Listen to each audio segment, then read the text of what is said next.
Ladies and gentlemen, This is the test. Check the beat out. Okay, let's begin.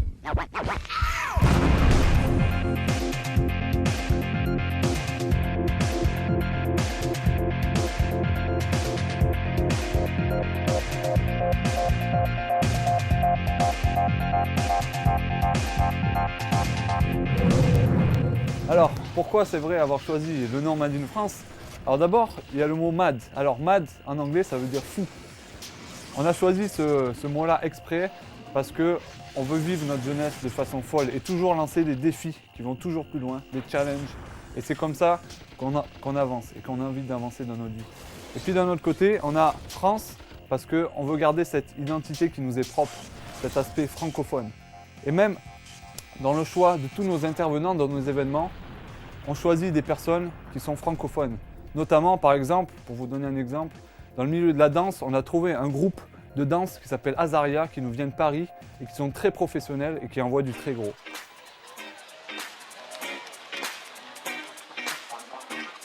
Yo, everybody come get your bounce on, get your bounce on, get your bounce on.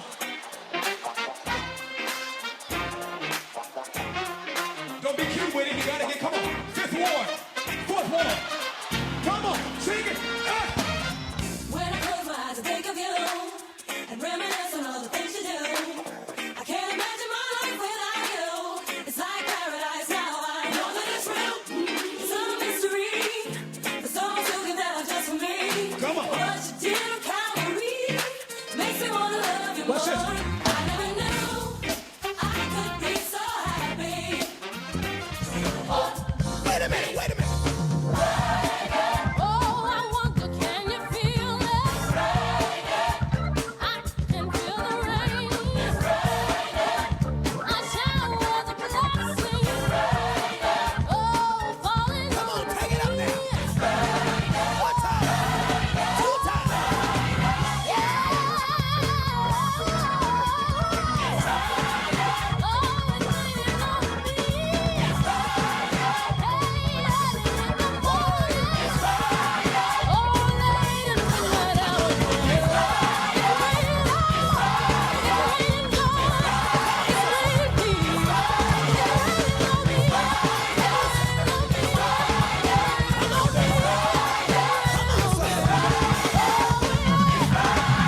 Wait a minute, you don't mind if we start up one more time in his name? Come on and help me, help me, help me, help me.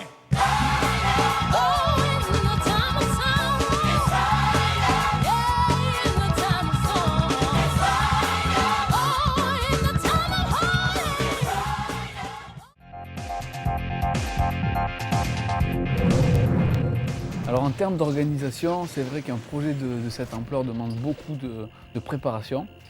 Et on a vécu des moments assez forts parce que notre équipe est très très jeune et pour être honnête, on n'avait pas les moyens pour réaliser ce projet. En termes de décor par exemple, on devait réaliser toute une scène, une rue, un décor de taille immense de 5 mètres par 16 mètres, c'était gigantesque. On a voulu aussi faire vivre ça aux participants. Et dans cette idée, on leur a lancé un défi. On leur a lancé un défi que je vous avoue être quasiment impossible. Moi, j'y croyais pas, ça s'est réalisé, mais c'était un vrai challenge qu'on leur a proposé. Et en fait, le défi que je vous propose ce soir, jusqu'à demain minuit, c'est de écrire à la main la totalité du Nouveau Testament sur ce mur. Hop, hop, hop. Bonjour à tous. J'espère que vous avez bien dormi, peut-être pas beaucoup pour certains. En tout cas, bonne année, bienvenue, un jour de plus, le dernier. Et comme promis, aujourd'hui, nous allons donner fin au défi Made in France que vous avez si bien réalisé chacun d'entre vous. C'est énorme le boulot qui a été fait, c'est génial, c'est magnifique. Donc voilà, le défi Made in France a été réalisé. Je vous rappelle que vous avez écrit 7960 versets en 5h30. Je vous rappelle qu'en moyenne, vous avez écrit un verset toutes les 2 secondes et demie. C'est impressionnant ce qu'on a fait tous ensemble. Et voilà, comme promis, le défi Made in France est affiché derrière cette bâche là-bas. Et dans quelques secondes, je vais vous dévoiler ce qui est caché derrière. Donc vous savez tous qu'il y a déjà le Nouveau Testament, mais il y a une surprise en plus avec ce défi Made in France. Juste une chose que je voudrais partager avec vous avant de vous dévoiler le défi, c'est que, sans faire exprès, je vous promets qu'à aucun moment on a triché, mais je voudrais vous lire à tous le dernier verset qui a été écrit sur cette fresque. Moi, personnellement, dans ce genre de situation, je ne crois ni au hasard, ni aucune incidence. Je crois simplement que Dieu est avec nous et qu'il nous parle d'une manière ou d'une autre. Hébreux 4, je disais à partir du verset 12, « Car la parole de Dieu est vivante et efficace. Elle est plus tranchante que toute épée à double tranchant. » Si c'est pas énorme de finir le défi Made in France avec un tel verset, c'est énorme, énorme, énorme, énorme, énorme, énorme. Et une fois de plus, vous êtes tous invités à mettre la parole dans la rue, à annoncer la parole dans la rue. Et maintenant, mesdemoiselles, mesdames, messieurs, j'ai l'immense honneur, privilège et plaisir de vous présenter le défi Made in France!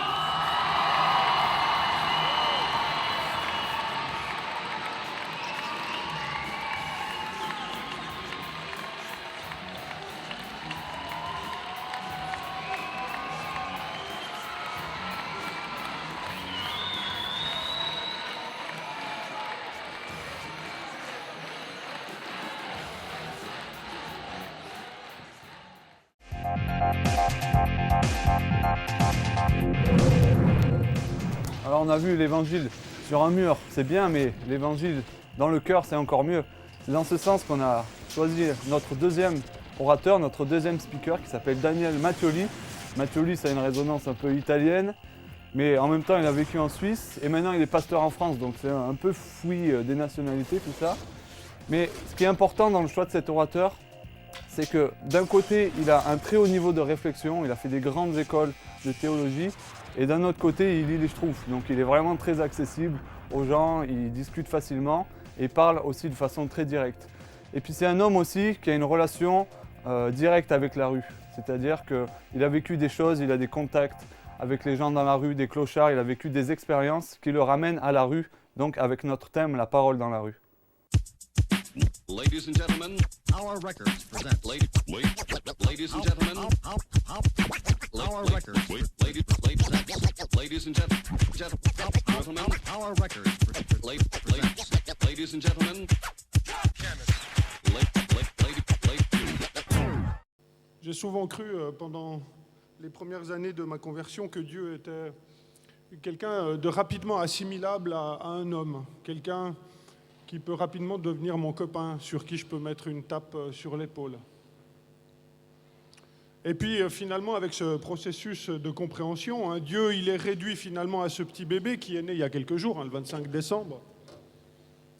Il est réduit à ce petit bébé qui grandit et qui prend la même forme que la mienne.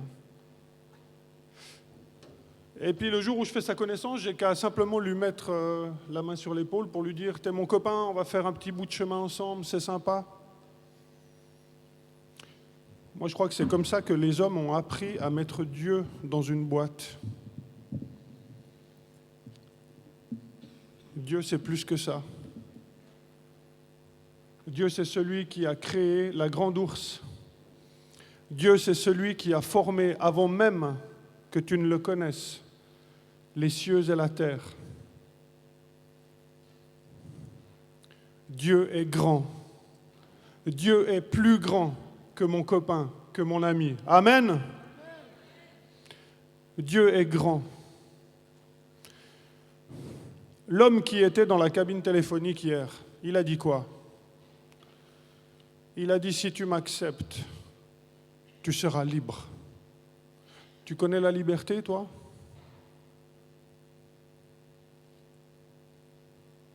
La liberté dans un week-end comme celui-ci, il est facile. C'est super facile la liberté ici. Je m'habille comme je veux, je mets du gel dans les cheveux, je peux même me teindre le boc en blond. Et ce soir, pour ceux qui me regarderont, tu verras, j'aurai le boc en blond. Ça, c'est une relative liberté. Mais lundi, je vais rentrer chez moi. Lundi, je vais retrouver mon lit. Lundi, je vais retrouver mon quotidien. Je vais retrouver mes affaires qui me pèsent, mes angoisses. Et là, je n'ai pas seulement besoin d'un copain. Le copain, il n'est pas suffisant à cet endroit-là. J'ai besoin du Dieu grand qui a créé le ciel et la terre et qui peut venir me délivrer de mes problèmes. Et mes problèmes, ce n'est pas un copain. qui peut les ôter. Jésus est descendu dans la rue, c'est sûr. Jésus s'est fait homme pour venir sur mes chemins, sur tes chemins, ça c'est sûr. Il a pris la condition humaine avec toutes les puanteurs que ça suscite. Mais moi j'ai besoin de plus. J'ai besoin de quelqu'un qui va pouvoir me comprendre dans mon tréfonds. J'ai besoin du Dieu créateur parce qu'il m'a construit, il sait exactement de quoi je suis fait. Et il sait que je suis un être compliqué, un être complexe. Dis-moi une chose, dans ton entourage immédiat, tes frangins, tes frangines, tes parents, tes copains, est-ce qu'il y en a un qui peut te comprendre ? Est-ce qu'il y en a vraiment un qui arrive à sonder ce que tu ressens dans le fond de ton âme ? Tu as besoin de Dieu, mais pas du Dieu misérable que tu t'es construit dans ton esprit. Tu as besoin du Dieu de la Bible, du Dieu créateur, qu'il t'a créé avant même que tu ne sois formé dans le sein du ventre de ta mère. Le Seigneur te connaissait de toute éternité. L'Écriture va loin à ce sujet. Tu étais dans sa pensée avant même que le monde n'ait été bâti. Tu sais, hier matin, je suis parti d'Orange assez tôt. Je me suis levé très tôt. Et la veille, j'avais mes deux enfants. Samuel, il a 9 ans. Thérèse, elle a 11 ans. Ils sont venus les deux vers moi. Leur maman leur a dit, vous savez, papa, il va partir 3 jours. Il faut aller lui dire un peu bonne chance, etc. Ils sont venus vers moi. Et mon garçon Samuel, il me prend dans ses bras. Il me dit, tu pars combien de jours ? Je dis 3 jours. Il me dit, c'est long 3 jours. Et je vais faire quoi 3 jours sans toi ? Le petit gamin de 9 ans qui me dit à moi qu'il ne va pas pouvoir vivre 3 jours sans moi. Alors il faut savoir une chose, c'est que Samuel, il a hérité de tous les chromosomes de sa mère. C'est un beau garçon. Mais il y a quelques désavantages aussi. C'est que c'est un gars, si tu ne le réveilles pas, il peut dormir jusqu'à 11h, midi, et alors que la veille, il s'est couché à 8h du soir, par exemple. Tu vois, un truc de fou, quoi. Ça fait 9 ans que ce garçon, il existe. Je ne l'ai jamais vu se lever en même temps que moi, jamais. Et pourtant, hier matin, il s'est levé. Il m'a entendu, il s'est levé, je sortais de ma douche, c'était très tôt. Et il me regarde et il me dit, tu crois quoi ? Tu crois que je t'avais oublié ? Je te demande à Dieu qu'un jour tu puisses vivre cet instant, que tu aies un enfant de 9 ans qui te regarde dans les yeux et qui te dise, papa, punaise, je t'ai pas oublié. C'est comme si le gars, il n'avait pas fermé l'œil de la nuit parce qu'il savait que le lendemain matin, son père, il allait partir. Purée, ça te déchire le cœur. Je pars 3 jours. Ça fait combien de temps que tu es loin de ton Dieu, ton Père Céleste ? Tu sais qu'il t'aime ? Dans la Bible, il est dit dans le livre de Zacharie, il sort de son palais comme un héros pour suivre sa fiancée. Tu es sa fiancée.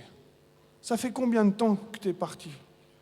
Ça fait combien de temps qu'il espère, comme le petit Samuel, que tu puisses venir lui dire, hey, je t'ai pas oublié. Purée, ça va être le top. Prends-moi dans tes bras, papa. Dieu t'aime. Dieu t'aime au point qu'il est un nomade. Il est un nomade. C'est quoi un nomade ? C'est un homme qui est jamais arrêté dans la même bicoque. C'est un homme qui est tout le temps en chemin.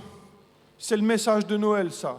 C'est Dieu qui sort de son ciel pour descendre sur terre, pour venir te chercher sur tes chemins. Le Dieu de la création, il n'a pas besoin de toi au départ, mais il t'aime. Il t'aime d'un amour désespéré et il te suit. Il va sur tes chemins. Si tu es dans la rue, il va dans la rue. Si tu es dans la bouse, il va dans la bouse pour te chercher. Ne le fais pas attendre. Règle la question de Dieu ce week-end.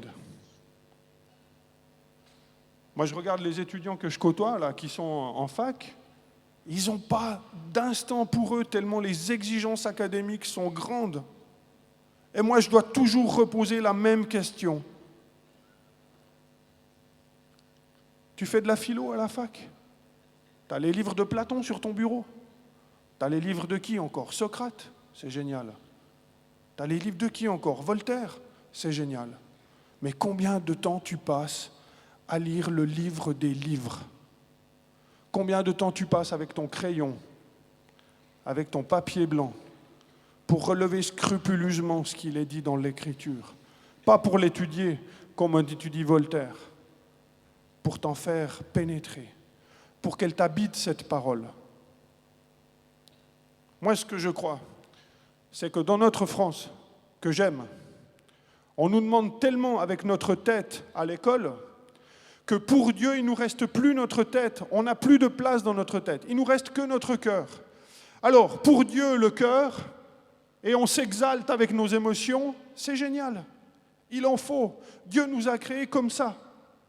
Mais notre tête est tellement saturée par les bacs plus qu'on n'a plus de place pour l'étude scrupuleuse et attentive de cette parole qui me vivifie. J'ai fait de la philo à l'école. Ces mecs-là, ils sont bien, mais ils n'ont pas changé ma vie.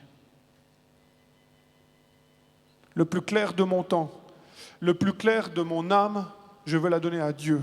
Je veux ouvrir ce livre. Je veux ouvrir ce livre de vie qui seul est capable de donner la réponse à mes angoisses. Purée, les gars, ils croient que Mathioli, il est pasteur. Ça fait 14 ans que je suis pasteur. Ils disent, mais pasteur, ils n'ont pas de problème, les pasteurs. Ils n'ont pas d'angoisse. Ils ont la réponse à toutes leurs questions. C'est génial. Ils en ont tellement de réponses qu'ils en donnent même aux autres. Crois-moi, quand tu marches avec Dieu, il te reste des questions jusqu'à la fin de ta vie. Mais il y a une seule source qui peut me désaltérer, c'est de retourner à Jésus. Il y en a qui m'ont dit, moi je me suis converti, ça a été fait une fois pour toutes. Baliverne. Baliverne. Jésus, c'est tous les matins. Parce qu'à chaque fois que je me lève le matin, j'ai de nouveau cette question essentielle. Quel est mon chemin avec Dieu? Quelle place je lui donne? J'ai envie de lui dire papa. J'ai envie de lui dire punaise, pendant 3 jours, peut-être que je ne vais pas te voir. Est-ce qu'on peut encore se prendre dans les bras? Mais prends-le dans les bras. Mets ta tête sur son thorax. Vis de sa vie. Rythme ta vie au rythme des battements de son cœur. Fais-le. Notre France a fait de nous des élites intellectuelles. On veut des élites intellectuelles. Mais ton identité, elle n'est pas dans tes études. Ton identité, elle est ailleurs. Ton identité, il faut la trouver en Jésus. Retrouve le sourire. On a dit que les jeunes d'aujourd'hui, c'est l'église de demain. Baliverne. L'église d'aujourd'hui, c'est vous, les jeunes. Vous n'êtes pas l'église de demain, vous êtes l'église d'aujourd'hui. Ton identité en Jésus va réformer l'église en France. Tu la trouves molle? Tu la trouves paresseuse? C'est toi qui peux la réformer. Tu es prêt de le faire? Mais vas-y pas avec tes capacités de tête. Vas-y pas en roulant les mécaniques, en redressant les épaules. Vas-y parce que tu as compris et tu veux montrer à tes aînés et à ceux qui vont te suivre que la véritable vie en Jésus est celle qui se vit quand on a notre tête appuyée sur le thorax de Jésus. C'est ça la vraie vie. Tu es prêt de la vivre, cette vie? Retourne à la parole de Dieu. La parole de Dieu est un feu, dit Jérémie. La parole de Dieu est un marteau, dit Jérémie. La parole de Dieu est vivante, elle est efficace, elle est tranchante comme un glaive à 2 tranchants pour partager tout ce qui ne va pas. Reviens à la parole. Dieu, ce n'est pas seulement ton copain. Il est l'infini. Il mérite d'être mieux embrassé, mieux connu. Reviens à la parole de Dieu. Plonge-toi dans ce livre.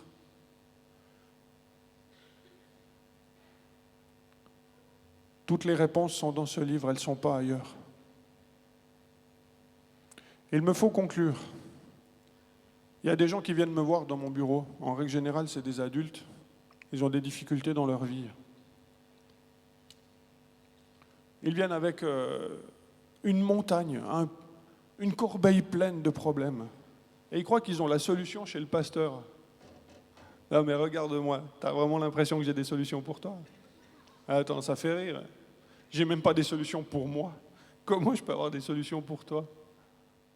Alors ils viennent me voir et ils se disent, c'est génial ce mec, il va pouvoir me donner une parole prophétique, c'est génial ce mec, il va pouvoir me donner quelque chose qui va continuer de me mettre la perf pendant la semaine. Et je leur dis systématiquement toujours la même chose, après les avoir écoutés scrupuleusement.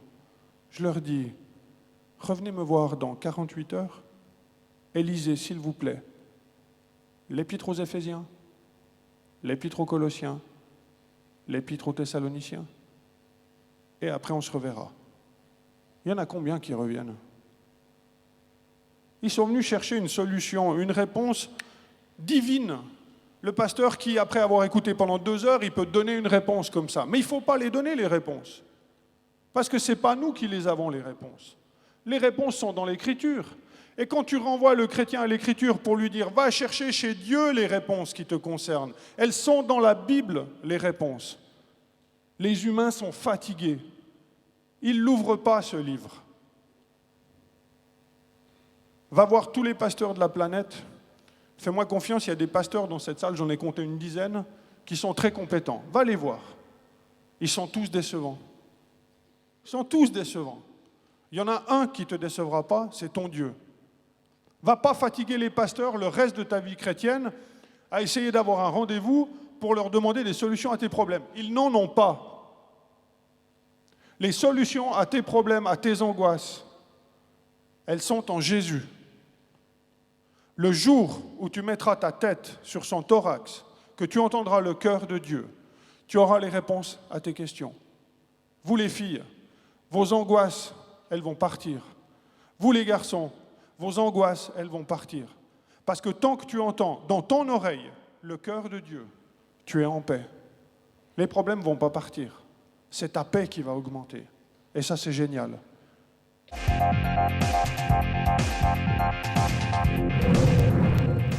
Papa, t'as vu, je t'ai pas oublié.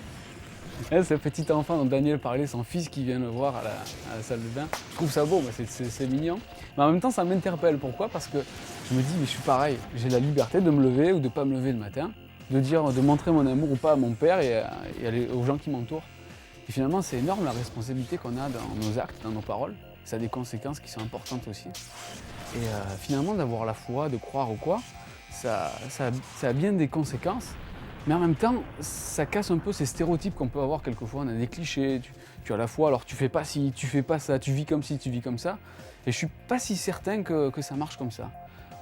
Je crois plutôt qu'on peut vivre une foi authentique et en même temps être très libre.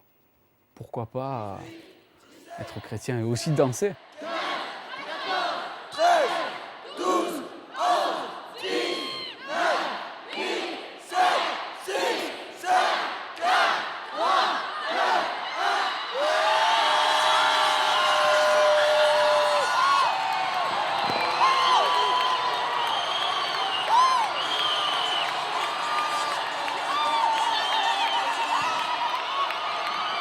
Et on se bisouille, on fait des bisous.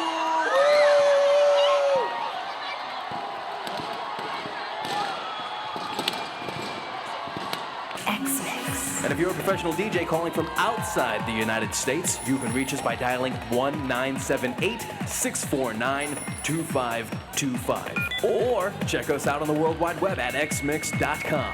That's XMIX.com. Every song on this disc has appeared on previous issues of X-Mix product and is presented in its entirety. So cue it up. With X-Mix. X-Mix Dance Series, featuring the top dance, house, techno, and more. Every track is reworked, reconstructed, and remixed. With easy-to-play versions containing clean 32-beat intros, breaks, and easy-to-mix outros. The X-Mix Dance Series is a must-have for any DJ looking to spin today's hottest dance and club hits. Eve, featuring Gwen Stefani, Gangsta Lovin', X-Mix Dance Series Volume 71.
toujours Made in France. Ça chauffe, c'est que le début de soirée. Vous inquiétez pas. C'est l'échauffement, ça va? Et bonne année!